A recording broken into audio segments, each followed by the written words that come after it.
Né en 1958, Rabah Madjer a rapidement démontré un talent indéniable au sein du NA Hussein Dey en Algérie, le club de sa ville natale.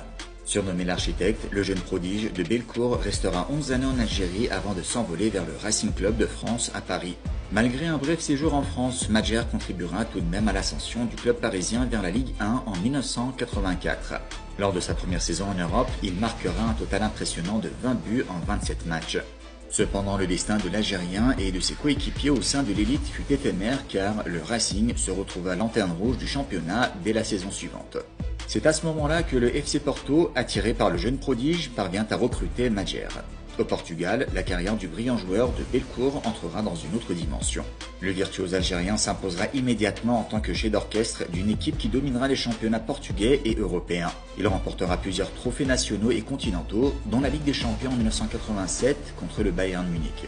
Pendant la grande finale à Vienne, Rabah Madjer réalisera l'une des œuvres les plus emblématiques de l'histoire du football en inscrivant un but anthologique du talon. Un geste qui portera éternellement son nom.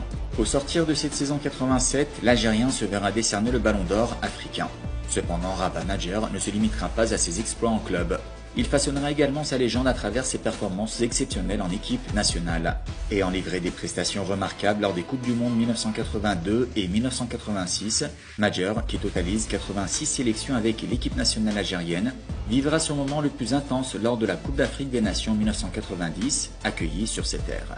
Couronné meilleur joueur de la compétition africaine de football à l'âge de 32 ans, il offrira à son pays son tout premier trophée majeur. Cette victoire couronnera brillamment une carrière illustre qui fera de Madjer l'une des figures emblématiques les plus vénérées dans l'histoire du football algérien, africain et mondial.